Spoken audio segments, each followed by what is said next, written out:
अजित पवार गटाची आज संघटनात्मक बैठक होणार आहे। अजितदादा गटाची आज मुंबईत मॅरेथॉन बैठक होणार आहे आणि या बैठकीमध्ये पक्ष संघटनेवर चर्चा होणार असल्याची माहिती मिळते।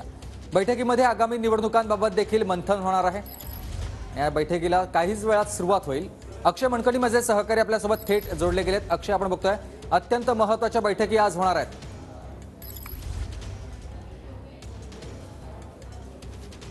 अजित पवार गटाची मॅरेथॉन बैठका ज्या आहेत त्या महिला आर्थिक विकास महामंडळाच्या सभागृहात होणार आहे आणि या संपूर्ण बैठकीमध्ये पक्षाचे प्रमुख नेते आणि पक्षातील फ्रंटल सेलचे अध्यक्ष आणि त्यासोबत प्रदेशाध्यक्ष आणि राष्ट्रीय अध्यक्ष अजित पवार हे सर्वजण उपस्थित असणारे पक्षाची संघटनात्मक ही बैठक आहे। या बैठकीमध्ये प्रामुख्याने 5 मुद्द्यांवरती ही बैठक जी आहे ती बोलावलेली गेलेली आहे। खरं तर आगामी लोकसभा आणि विधानसभेच्या निवडणुकीच्या जागा वाटपाच्या फॉर्म्युल्यावरती देखील या पक्ष संघटनेच्या बैठकीमध्ये चर्चा होणार। त्याचसोबत नवाब मलिक यांच्या प्रकरणावरून अजित पवार गटावरती विरोधकांनी जी सडकून टीका नागपूरच्या हिवाळी अधिवेशनामध्ये केलेली होती, त्यामुळे नवाब मलिक यांच्या सगळ्या स्टँडच्या संदर्भात देखील या बैठकीमध्ये चर्चा होऊ शकते। त्याचसोबत संपूर्ण ही संपूर्ण पक्षाची आढावा बैठक आहे। त्या आढावा बैठकीमध्ये खरं तर पक्ष शरद पवार यांची जी आता राजकीय भूमिका आहे त्या सगळ्या संदर्भात देखील चर्चा होऊ शकते। त्यासोबत निवडणूक आयोगामध्ये पक्ष आणि पक्षचिन्ह, पक्षाचं नाव आणि पक्षचिन्ह कोणाचं